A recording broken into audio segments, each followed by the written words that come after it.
मेरा नाम शबाना है। मैं अपने माँ बाप की 7वीं औलादों में से सबसे पहली औलाद हूँ। बदकिस्मती से मेरे माँ बाप ने सिवाय औलाद पैदा करने के अलावा कोई काम नहीं किया था। हमारे घर पर खाने की कमी रहती थी। मैं इन हालात में जवान हुई और सोचा कि मेरे माँ बाप के पास तो इतना पैसा नहीं कि मेरी शादी कर दें। शायद सारी उम्र मुझे घर बिठाए रखेंगे। मगर हैरत की इंतहा नहीं रही जब अब्बा ने आकर एक बार बताया कि मैंने लुक्का के किराने वाले मालिक से तुम्हारा रिश्ता तय कर दिया है। मैं तो सुनकर रो पड़ी थी। हम लोग गरीब जरूर थे, लेकिन मैं तो लड़की ही थी ना। मेरे भी कुछ अरमान थे कि मेरा पति खूबसूरत हो, अमीर हो और वह किराने वाला मुझसे उम्र में काफ़ी बड़ा था और बल्कि शादीशुदा के साथ साथ 3 बच्चे का बाप भी था। उसकी बीवी का इंतकाल हुए 1 साल हो गया था। दूसरी शादी के लिए उसने काफ़ी कोशिश की थी, मगर उससे कोई भी लड़की देने को तैयार नहीं था। मगर मेरे माँ बाप आसानी से मान गए, क्योंकि उनके पास उस आदमी का जो कर्ज था वह उसी सूरत में माफ़ हो सकता था। जब मेरी शादी उससे हुई तो मैं 20 साल की और वह 40 साल का। मगर माँ बाप तो ऐसे ही समझ रहे थे कि मेरे लिए शहजादे का रिश्ता आया है। उन्होंने ज़बरदस्ती मेरी शादी उससे करा दी। मेरे पति का नाम अमन था। वह इतना खास नहीं था, बस एक किराने की दुकान थी। मैं क्या करती, मैंने उसे ही अपना पति मान लिया, क्योंकि कोई चारा नहीं था। उसके 2 लड़के और एक छोटी लड़की थी। मैंने फैसला कर लिया कि मुझे अपने पति को ही अपने हाथ में रखना है, ताकि वह मेरे काबू में रहे। मैं कोशिश करती थी कि मेरा पति अपने बच्चों के साथ साथ कम से कम साथ में रहे। मैं उनके बच्चों को उसके उठने से पहले ही स्कूल भेज देती और शाम को उसके आने से पहले ही जल्दी सोने का कह देती। उसके बच्चों को मैंने काबू में इस तरह किया था कि वह सांस भी मेरी मर्जी से लेते थे। 3 बच्चों के बावजूद भी मेरा पति बहुत ज़्यादा जवान था। वह रोज़ रात को बादाम पीस कर खाता और कहता था कि इससे जिस्म में ताकत बढ़ती है। और जब शादी हुई थी तो उसकी सबसे छोटी बेटी 1 साल की थी और मजबूरन मुझे ही उसे पालना पड़ा। शुक्र है कि उसके दोनों बड़े बेटे थे। मैं दिन गिन गिन कर अपने प्रेग्नेंट होने का इंतज़ार करती रही, लेकिन जाने मेरी किस्मत में क्या ही लिखा था। मैं जितनी ख्वाहिश करती अपनी औलाद की, उतनी ही देर होने लगी। शादी को अब 5 साल गुजर गए थे और इस साथ में मैं उसके बच्चों को भी पालने लगी थी। 2 साल बाद मुझे मालूम हुआ कि मैं बांझ हूँ और अब औलाद पैदा नहीं कर सकती। उस दिन के बाद तो जैसे मैं मायूस हो गई थी कि इस घर में और किराना स्टोर के मालिक उसके बेटे ही होंगे। 2 साल गुजर गए थे। मेरे पति ने अपने दोनों बेटों को बाहर भिजवा दिया। मेरे पति की बेटी 15 साल की हो गई थी। उसने मैट्रिक कर लिया था। मेरे पति का इरादा था कि वह अपनी बेटी को तालीम दिलाएंगे। मैंने भी इसके इरादे पर हामी भर ली, क्योंकि मुझे जब से मालूम हुआ था कि मैं माँ नहीं बन सकती, तब से मैंने उसके बच्चों को प्यार करना शुरू कर दिया था। लेकिन मैं क्या जानती थी कि मेरी ज़िंदगी बर्बाद करने में मेरे पति का ही हाथ था। उस दिन वो अपने दोस्त से बातें कर रहा था। मैं घर से बाहर थी और डाइनिंग रूम के अंदर कदम रखने ही वाली थी कि उसके मुंह से अपना नाम सुनकर वहीं रुक गई। शबाना मेरी बेटी के लिए कुछ शॉपिंग करने के लिए बाहर गई है। हाँ यार, उसने 3 बच्चों की परवरिश बहुत अच्छे से की है। अगर उसकी अपनी औलाद हो जाती तो वह सिर्फ अपने ही बच्चों से प्यार करती और मेरे बच्चों को भूल जाती। इसलिए तो मैं उसे लगातार वह गोलियां खिला रहा था कि वह प्रेग्नेंट ना हो। यह सुनकर तो मेरे नज़रों के सामने ज़मीन आसमान गिर गए। मेरा पति जो हंस हंस कर अपने दोस्तों से बातें कर रहा था, उसने ही मुझे औलाद से मशरूफ़ रखा था। मैं इतना बड़ा धोखा बर्दाश्त नहीं कर सकती थी। 10 सालों में सिर्फ धोखा मिला था। मैंने उसे सज़ा देने का फ़ैसला किया। मैं उसके बड़े बेटे को फ़ोन करके कहा कि अपने बाप को वहाँ बुला ले, तुम्हारा काम संभालने में तुम्हारी मदद करेगा। मैंने ऐसी चाल चली कि वह अपने आप ही राजी हो गया। उसने अपने बाप को राजी होने के लिए खुद ही किया। तो दिन महीने के अंदर मेरा पति बाहर चला गया। अब बस मैं और मेरे पति की बेटी रह गई थी। मैंने अपने पति से बदला लेने की खातिर उसकी 16 साल की बेटी की शादी किसी बुड्ढे से करवाने का सोचा। यही तरीका था जिससे उसके दिल पर चोट लगती, जैसे मेरे दिल पर लगी थी। मैंने एक 70 साल के बुड्ढे से ज़बरदस्ती उसकी शादी करा दी, लेकिन उसमें मेरा ही फ़ायदा था, क्योंकि वह बहुत अमीर था। उसने मुझे उस शादी के लिए 5 लाख दिए थे। मैंने फैसला कर लिया था कि उस बुढ़े से उसकी जवान बीवी के जरिए खूब सारी दौलत बटोर लूँगी। 70 साल की उम्र में भी अच्छी खासी सेहत रखता था। जब वह रिश्ते वाले के साथ आया तो उसे देखकर मैंने कहा, बड़े मियाँ, आपकी तो बहुत अच्छी सेहत है, क्या खाते हो? फिर उसने कहा कि छोड़ो इस बात को, खानदानी राजा हूँ ना, बता नहीं सकता। मैंने उससे कहा कि मैं तुम दोनों के साथ ही रहूंगी, क्योंकि मेरा भी दिल कुछ अरसा अमीरों वाली ज़िंदगी गुजार कर देखना चाहता था। मेरे पति की बेटी 16 साल की और बहुत ही मासूम थी। उसने चुपचाप शादी कर ली और मेरे कहने पर किसी को भी कुछ ना बताया, और ना ही अपने बाप को और ना ही अपने भाइयों को। उनकी शादी की पहली रात मैं चौंक गई, क्योंकि वह 70 साल का बुढ़ा कमरे में जाने के बजाय चोरी चोरी किचन में जा रहा था। मैं भी हैरान से उसके पीछे गई, चोरी चोरी से देखने लगी तो मैं बहुत ज़्यादा हैरान हो गई। लोग शादी की पहली रात दूध पीते हैं और वह लस्सी पी रहा था। हैरान करने वाली बात थी। और फिर वह कमरे में चला गया। वह 70 साल का बुढ़ा आदमी का कोई रिश्तेदार नहीं था, उसका एक भांजे के अलावा। वह भी शादी वाले दिन ही नज़र आया। उसका लस्सी पीना इतनी बड़ी बात नहीं थी, लेकिन चौंकाने वाली बात ज़रूरी यह थी कि वह कम उम्र बीवी के पास जाने से पहले ही लस्सी पीता था। एक दिन मैंने उसे लस्सी का गिलास पेश किया तो कहने लगा, सासू माँ, मैं लस्सी नहीं पीता। मुझे उस पर बहुत ज़्यादा गुस्सा आया, लेकिन मैंने बर्दाश्त कर लिया। मुझे भी वह उम्र में कई गुना बड़ा था और वह मुझे इस तरह बुला रहा था जैसे कि मुझसे छोटा हो। अगर उसे लस्सी पसंद नहीं थी तो रोज़ रात को जवान बीवी के कमरे में जाने से पहले क्यों पीता था? यह सवाल मुझे बेचैन करने लगा। एक दिन मैंने चुपके से देखा कि उसने लस्सी में एक दवाई मिलाकर उसने वह लस्सी पी ली। लेकिन मैं नोट कर रही थी कि जब से उसकी शादी हुई थी वह तो जैसे बूढ़े से जवान होने लगा। कहाँ उसकी झुर्रियाँ और कहाँ वह अब नई नवेली दुल्हन के साथ रोज़ सैर पर जाता। ये क्या चक्कर था? ये जानने के लिए मैंने उसकी पुरानी नौकरानी को पैसे देकर पूछा तो उसका जवाब सुनकर मैं बहुत ज़्यादा उलझन में चली गई। कहने लगी, ये सारा कमाल उसी लस्सी का है जो साहब रोज़ रात को पीते हैं। जब भी मालिक नई शादी करते हैं तो वह रोज़ लस्सी पीकर ही रात को अपने कमरे में जाते हैं। मैंने उससे कहा कि तुम्हारे मालिक को मैंने लस्सी में कुछ मिलाते हुए भी देखा था। वह क्या खास चीज़ मिलाते हैं? तो वह सोचते हुए कहने लगी, माँ जी, मैंने भी देखा है कि मालिक लस्सी में कुछ मिलाते हैं, लेकिन मैं नौकर हूँ, पूछने की ज़रूरत कैसे कर सकती हूँ? मेरा ख्याल है कि कोई मर्दाना ताकत वाली दवा होगी ताकि साहब अपनी 16 साल की जवान बीवी को खुश रख सके। वैसे तो पहले भी मैंने यही सोचा था कि जब वह नौकरानी कह रही थी कि वह 70 साल का बुढ़ा अपनी ताकत की कुछ बढ़ाना चाह रहा था, लेकिन जाने क्यों मेरी छठा सेंस मुझे एहसास दिला रहा था और मामला कुछ और है। मेरी सौतेली बेटी भी इस शादी में ऐसे ही खुश थी जैसे नई नवेली दुल्हन होती है। अपने बूढ़े पति के साथ हंसी खुशी बाहों में बाहें डालकर घूम फिर रही थी। अब उसके बाप को बताना वक्त आ गया था कि उसकी बेटी ने घर से भागकर 70 साल के बुढ़े से शादी कर ली।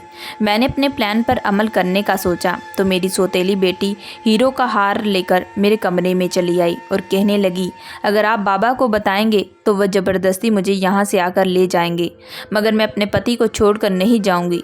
मैं अपने पति के साथ खुश हूँ। नहीं बताओ, जब वो वापस आएंगे तब देखेंगे तो क्या कहेंगे। मैंने भी हीरो के लालच में आकर मोबाइल एक तरफ रख दिया। उस वक्त मुझे भूल गई थी कि ये शादी मैंने अपने काम के लिए की थी।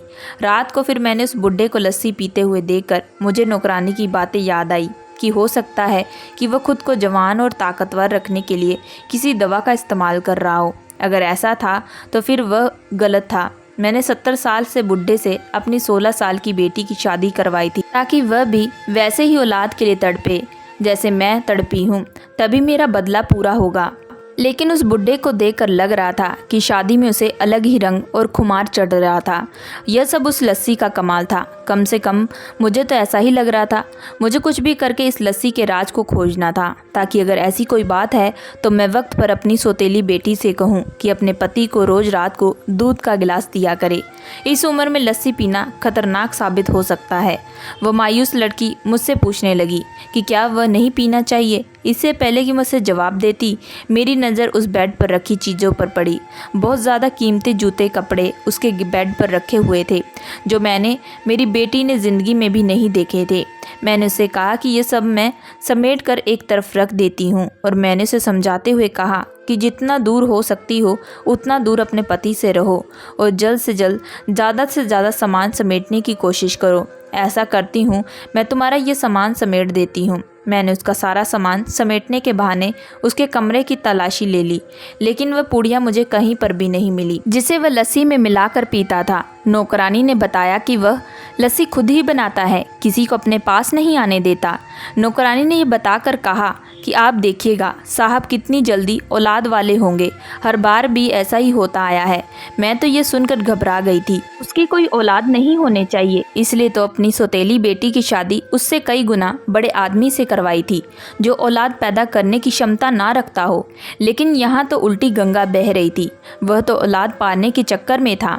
मैंने खुद तफ्तीश करने की कोशिश की और एक दिन उससे पूछ ही लिया कि तुम्हें क्यों लस्सी पीने का बहुत ज़्यादा शौक है। वह कहने लगा कि मैंने आपको उस दिन भी बताया था कि मुझे लस्सी पीने का कोई शौक नहीं है। मेरे सब्र का पारा हाई हो चुका था। मैंने उसे कहा कि तुम झूठ बोलते हो, मैंने कई बार रोजाना तुम्हें लस्सी पीते हुए देखा है। तुम रोज अपने कमरे में जाने से पहले लस्सी का गिलास पीकर जाते हो। अब जल्दी से बताओ यह क्या चक्कर है। कहने लगा, चक्कर तो कोई नहीं है, मुझे दिन के वक्त लस्सी पीना पसंद नहीं है। रात को मैं बहुत शौक से पीता हूँ, मगर रोजाना क्यों पीते हो? मेरा सवाल अभी भी वहीं पर खड़ा था। वह मेरे सवालों से तंग आ गया और कहने लगा, क्योंकि मुझे दूध पीना अच्छा नहीं लगता इसलिए लस्सी लेता हूँ। यह कहकर वह गुस्से से चला गया। अभी तो मैंने सिर्फ लस्सी का ही पूछा था और वह घबरा कर चला गया, जैसे कि मैंने उसकी कोई चोरी पकड़ ली हो। अगर मैं उससे उस पुड़िया का भी पूछ लेती तो वह बेहोश हो जाता कि मैं उसके बारे में इतना जान गई हूँ। लस्सी पीना इतनी बड़ी बात नहीं थी। उसका नाकाबिले सहन रवैया बहुत सारे सवालात खड़ा कर रहा था। अगली रात की बात है, मैं उसके आने से पहले ही किचन में बहाने से मौजूद थी। मुझे देखकर वो चौंक गया, जैसे उसे उम्मीद ना हो कि मैं यहाँ पर रात के इस टाइम पर मौजूद रहूँगी। मैंने कहा कि मैं तुम्हारे लिए लस्सी बना दूँ। वह गुस्से से कहने लगा, मुझे किसी भी मदद की ज़रूरत नहीं है, मैं खुद बना सकता हूँ। मैं मुँह बनाकर बाहर आ गई। मैंने उसकी बीवी से कहा कि तुम अपने पति के लिए खुद लस्सी बनाया करो। वो कहने लगी, मैंने तो बहुत बार कहा है लेकिन वह खुद ही मना कर देते हैं। नहीं, मैं खुद बना लूँगा। कभी कभी तो मेरे लिए भी बना कर लाते हैं। कुछ दिनों से मैं नोट कर रही थी कि मेरी सौतेली बेटी के घर से बाहर के चक्कर कुछ ज़्यादा ही लगने लगे हैं। उसके भी पर आ गए थे।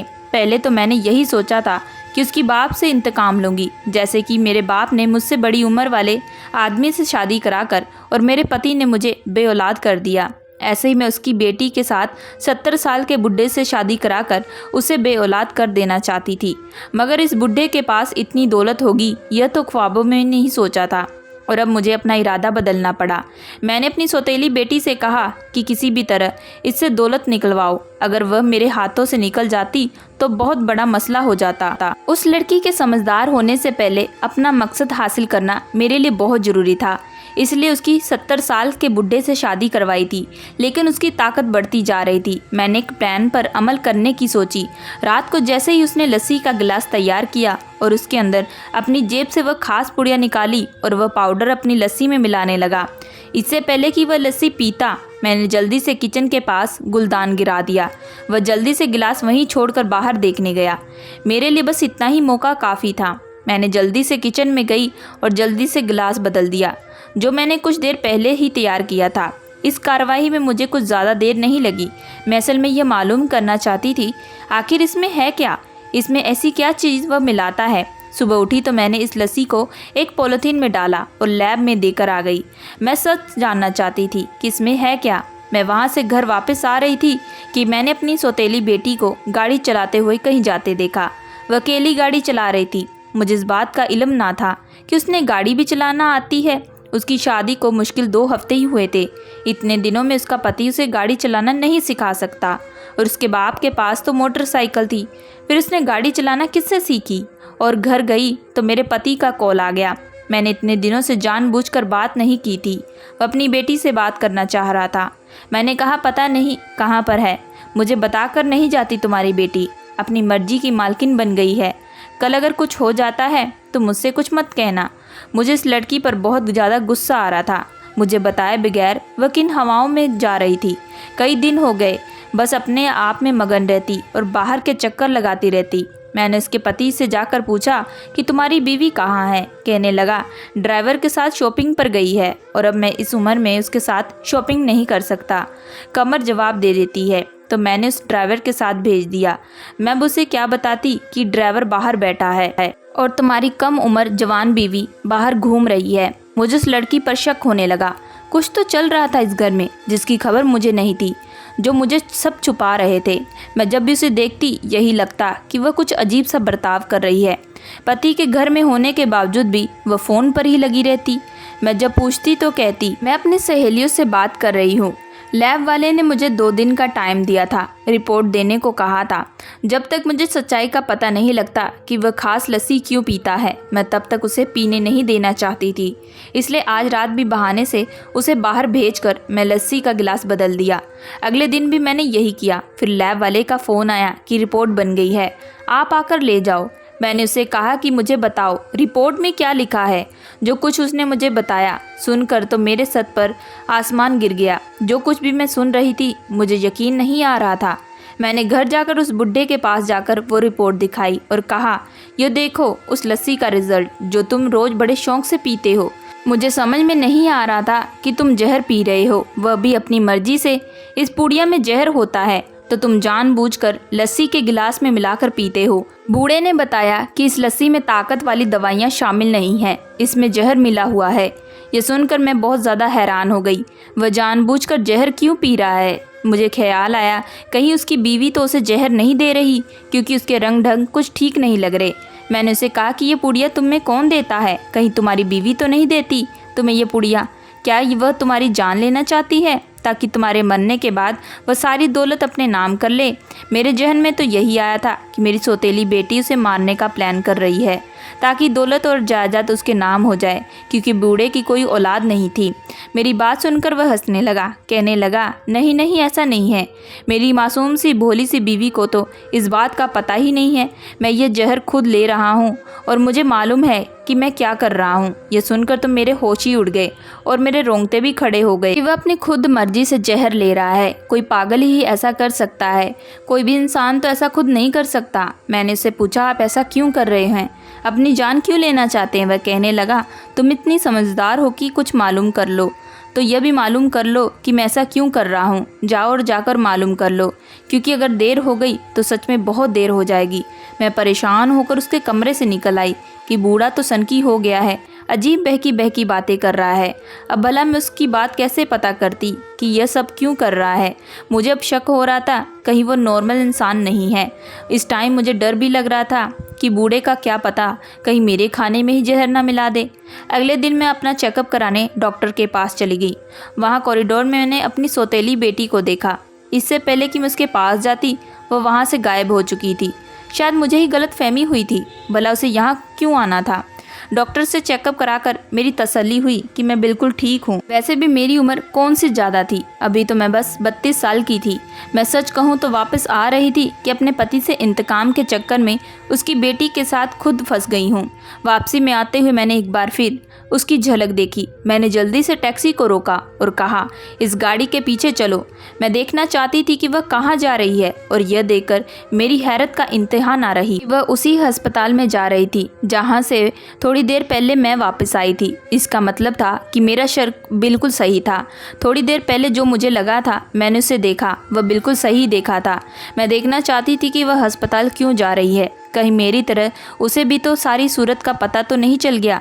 लेकिन गाड़ी से वही नहीं उतरी, बल्कि साथ में कोई और भी निकला, जिसे देखकर मैं दंग रह गई। वह तो उसके पति का भांजा था। अब मुझे सारा खेल समझ में आ गया था कि सारी बात क्या थी। यकीनन ये एक दूसरे को पसंद करते थे और ये बात उस बुड्ढे को पता चल गई होगी। मैं उन दोनों का पीछा करके अस्पताल चली गई। मैंने जरा करीब होकर उनकी बातें सुनने की कोशिश करी। वह उनसे कह रहा था कि तुम फिक्र मत करो, सब ठीक होगा, कुछ नहीं होगा तुम्हें। थोड़ी देर बाद जब वह डॉक्टर कमरे से बाहर निकली तो मुझे देखकर चौंक गई। उसके रंग उड़ गए। वह कहने लगी, आप यहाँ? मैंने पूछा कि क्या हुआ है तुम्हें, अस्पताल क्यों आई हो, और पति के होते हुए किसी और के साथ? कहने लगी, मुझे खतरनाक बीमारी हो गई है।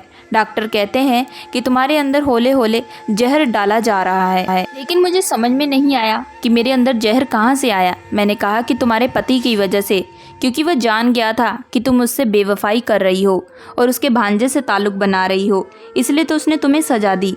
वह खुद जहर लेता और वही जहर तुम्हारी रगों में भी भर दिया। उसका चेहरा पीला पड़ गया उसको समझ में नहीं आ रहा था कि उसके पति को यह सब कैसे पता चल गया। वह रोते हुए कहने लगी, यह सब आपकी वजह से हुआ है। मैंने तो पैदा होते ही जिस औरत को माँ के रूप में देखा था वह आप थी। मैंने तो हमेशा आपको अपनी माँ ही समझा। आपने तो मेरे साथ बहुत गलत किया। बाबा ने आपको औलाद नहीं दी तो इसका बदला आपने मुझसे लेने के लिए सोचा और आपने अपने इंतकाम की वजह से मेरी शादी 70 साल के बुढ़े से करा दी, जो रोजाना मर्दाना ताकत की दवाई लेकर खुद को जवान रखने की कोशिश करता है। मैंने आपकी खातिर इस शादी के लिए हाँ कर दी, मगर मैं एक 16 साल की जवान लड़की हूँ और वह 70 साल का बुढ़ा आदमी। मेरे भी कुछ अरमान थे। शोहर के भांजे से मेरी एक बार ही मुलाकात हो गई। मेरा दिल बेईमान होने लगा। मैं अंदर ही अंदर उसे पसंद करने लगी और यह भी मुझे पसंद करने लगा। हम दोनों अक्सर ही घूमने फिरने निकल जाते, मगर मैं क्या जानती थी कि मेरा पति ये सब जान जाएगा। आज मेरी तबीयत खराब हुई तो उसने मुझे बताया कि तुम्हारे अंदर जहर है। मैं तो अपनी हर काम उम्र बीवी को यूं ही बना कर रखता हूँ। वह बेचारी जहर से बच नहीं पाती और मेरे जिस्म को उसकी आदत हो गई, इसलिए मुझे कुछ नहीं होता। जाओ जाकर अस्पताल में जाकर पता कर लो कि तुम्हें क्या हुआ है। इसलिए मैं भागी भागी चली आई और डॉक्टर ने भी कंफर्म कर दिया कि मेरे अंदर उस शख्स ने जहर भर दिया है और यह सब आपकी वजह से हुआ है। मैं इसे छोड़ना चाहती थी, मगर आप दौलत के लालच में अंधी हो गई और यहाँ तक कि अपना इंतकाम भी भूल गई। आपकी वजह से मेरी ज़िंदगी बर्बाद हो गई। उसकी बात सुनकर मुझे बहुत शर्मिंदगी महसूस हुई। वाकई वह सच कह रही थी। सारा कसूर मेरा था। अपने पति के बात करने के अलावा मैंने उसकी बेटी से इंतकाम लेने की सोची थी। मुझे क्या मालूम था कि इतनी ज़्यादा उम्र वाला वह बुजुर्ग हकीकत में इतना खतरनाक निकलेगा कि अपनी बीवियों को छूट से बांधने के लिए ऐसी खतरनाक हथियार इस्तेमाल करेगा। यह सब मेरी वजह से हुआ था और अब मुझे ही इस सारे किस्से को ख़त्म करना था। मैंने उसे वादा किया कि ठीक है, मैंने तुम्हारे साथ गलत किया है और अब मैं ही सब कुछ ठीक करूंगी। मैंने पहले उसका अच्छे से इलाज करवाया। शुक्र है हमें वक्त रहते पता चल गया था और वक्त पर इलाज शुरू हो गया और कुछ महीनों में ही वह बिल्कुल पूरी तरह ठीक हो गई। इस सारे अरसे के दौरान वह अपने पति से दूर ही रहती थी। उसके पति को एक दिन फालिश हो गया। अटैक इतना बड़ा था कि वह बिस्तर का ही होकर रह गया और 2 महीनों में ही उसका इंतकाल हो गया। कानून की वजह से सारी दौलत की मालकिन मेरी बेटी हो गई। मैंने उसकी इच्छा पूरी करा दी और उसकी पसंद से उसकी दूसरी शादी करवा दी। मैं उससे बहुत शर्मिंदा थी और उससे माफ़ी मांगी। मैंने उसके साथ बहुत गलत कर दिया, मगर उसने मुझे माफ़ कर दिया। मैंने अपने डॉक्टर से अपने बारे में भी बात की। डॉक्टर ने बताया कि मैं बांझ नहीं हूँ, बस मेरे पति ने मुझे अपनी औलाद के हक से महरूम रखा था। मैं अभी 32 साल की ही थी, जवान और खूबसूरत थी, अपनी नई ज़िंदगी शुरू कर सकती थी। इसलिए मैंने अपने पति से तलाक ले ली और कुछ अरसे के बाद एक अच्छे और सुलझे हुए इंसान से शादी कर ली, जिससे मेरी एक और बेटी और एक बेटा पैदा हुआ। आज मैं अपनी ज़िंदगी में बहुत खुश हूँ। ना सिर्फ मैं, बल्कि मेरी पहले पति की बेटी भी बहुत खुश है। दोस्तों, मैं आशा करती हूँ कि आप लोगों को ये कहानी पसंद आई होगी। अगर आप लोगों को ये कहानी पसंद आई है तो प्लीज़ हमारे चैनल को लाइक एंड सब्सक्राइब जरूर करिएगा एंड बेल आइकन का बटन जरूर दबाइएगा।